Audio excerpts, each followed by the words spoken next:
یو ملګري پوښتنه کړې ده چې د روژې په اخرې جمعه باندې خلک قضای عمرې کوي، دا طریقه څنګه ده او دا لمونځ کول کوم حیثیت لري؟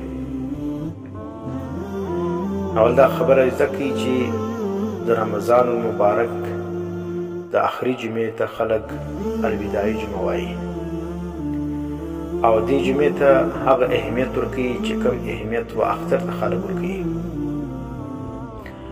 نو دې جمعه باندې خلک بیا غسل وکړي او ښه کپړې واغوندي، خوشبو ولګوي او په ډېر اهتمام سره بیا جمعې لمانځه لره حاضر سي. دا ګر ښه کارونه دي، خو لیکن دا پکار دي چې په هره جمعه باندې وسي، لیکن صرف آخري جمعې لره دومره اهمیت ورکول دا صحیح خبره نه ده. حقیقت دا دی د رمضان مبارک د آخري جمعې ته الوداعي جمعه ویل دا په یو حدیث باندې ثابته نه ده، نه زموږ فقهاو دې ته الوداعي جمعه ویلې ده او نه چې کوم د هغه احادیثو کې دا ذکر شته.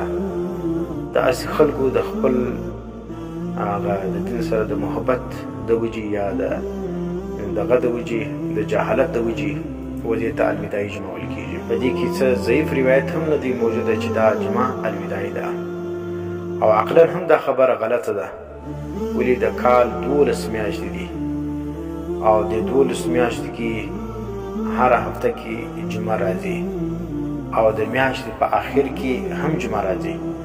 نو بیا د رمضان مبارک د آخري جمعې ته الوداعي جمعه ولې ویل کېږي؟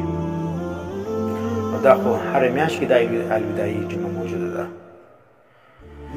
د دې وجه څه ده چې دې ته الوداعي جمعه ویل کېږي او داسې مشهور اوسئ چې دا د روژې آخري جمعه دا الوداعي جمعه ده؟ د دې وجه دا ده چې په دې کې یو سبب دا ولو چې خلکو چې په ژوند کې ټول عمر لمونځونه قضا کړي وي، نو د هغه د معاف کېدو دپاره د خلکو یو عمل چې کوم د هغه ایجاد کړی دی، یو بدعت ایجاد کړی دی. د دې بدعت د وجې خلک چې کوم د هغه د دې جمعې هغه دومره قدر اهتمام کوي، حالانکې روژه کې خو دا نورې جمعې هم موجوده ولې د هغه دومره قدر اهتمام نه کوي. د دې اهتمام په څه وجه کېږي؟ دا د یو بدعت د وجې کېږي چې هغه ته قضای عمرې ویل کېږي. دا قضای عمرې چې کوم ده د دې متعلق چې کوم دی هغه متعدد احادیث چې کوم دی هغه موضوعي دا خلکو جوړ کړي دي او را نقل کوي او خلکو ته بیانوي او دا د اهل بدعتو دا کار دی چې د دروغ روایتونه موضوعي روایتونه خلکو ته بیانوي او په دې باندې د قضای عمرې هغه خود ساخته طریقه چې کوم ده هغه ثابتوي او د هغه فضیلت بیانوي. نو قضای عمرې متعلق دوی دا خبره مشهوره کړې ده چې د روژې په د آخري جمعه باندې چې د جمعې د لمانځه بعد دوې طریقې نقل کړي. یوه طریقه دا ده چې 5 لمونځونه قضا راوړي سره د وترو، نو بیا به الله پاک چې کوم دی هغه د ټول عمر دا قضا سي لمونځونه ورمعاف کړي یا به ورادا سي. نو دا دروغ دي، د دې خبرې د شریعت سره څه تعلق نشته او نه ثبوت شته. او دویمه خبره د قضای عمرې متعلق دا خبرې مشهوره کړې ده چې د رمضان په د آخري جمعه باندې د جمعې د لمانځه بعد 4 رکعاته نفل په یوه سلام باندې وکړي، بیا په هر رکعت کې د سورة الفاتحې بعد یعنی د الحمدلله بعد 7 واره آیت الکرسي او 15 واره سورة اخلاص. د بدعتیانو په روایتو کې یوه طریقه دا ده چې د هر رکعت کې د سوره فاتحه بعد 7 واره آیت الکرسي او 15 واره سوره اخلاص. دا یو روایت دی. او بل روایت دا دی یا بل طریقه دا نقل کړی ده چې د هر رکعت کې د سوره فاتحه بعد آیت الکرسي او 15 واره سوره اخلاص بجای سوره کوثر دا ووایي. نو دا 4 رکعات لمونځ کول د جمعې په ورځ باندې د جمعې د لمانځه بعد دا د ټول عمر د قضا د لمانځو دپاره به کفاره جوړه سي. 4 رکعات لمونځ کول د جمعې په ورځ باندې او د رمضان مبارک په د آخري جمعه باندې نو دا دومره قدر ثواب لري. نو حقیقت دا دی چې دغه طریقه چې دا کوم موږ ویلې چې د دوی طریقې د بریلویانو یا د بدعتیانو څه رانقل سوي دي او دوی یې بیانوي، خلکو ته د دې ترغیب ورکوي چې دا لمونځ تاسو کوئ. په دا دواړو طریقو په باره کې یو دا رقم صحیح روایت چې کوم دی هغه منقول نه دی، بلکې دا دواړه طریقې چې کوم دي دا دروغ او باطل دي.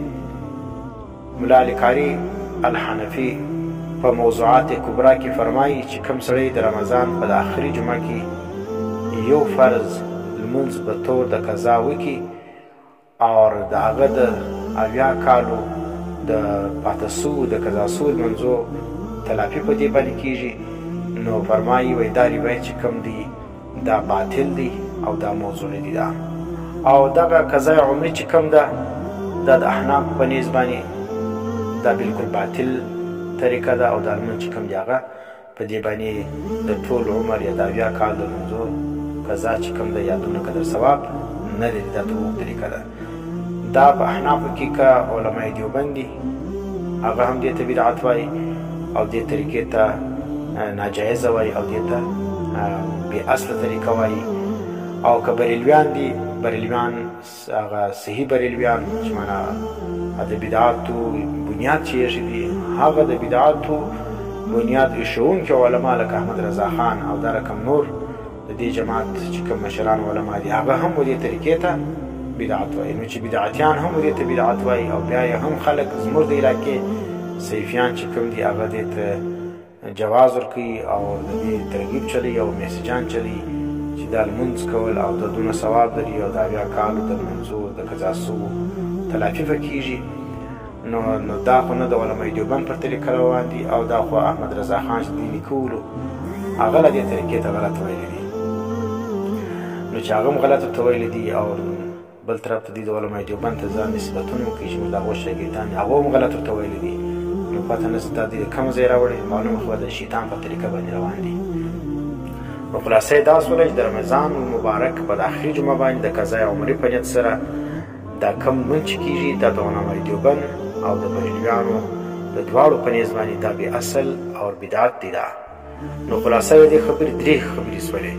یوه خبر دا د رمضان مبارک د آخري جمعې ته الوداعي جمعه ویل دا غلط خبر ده، او په دې جمعه کې چې کوم د قضا عمري په نامه سره کوم لمونځ کېږي د دې لمونځ هېڅ ثبوت نشته، که د 4 رکعاتو والا دی چې په هغې کې بیا آیت الکرسي ویل کېږي او دا رقم سوره اخلاص یا سوره کوثر ویل کېږي، او که هغه دی چې 5 لمونځونه د جمعې د لمانځه بعد وکړي نو بیا د 80 کالو یا د ټول عمر د لمونځو د قضا په فدیه به جوړېږي.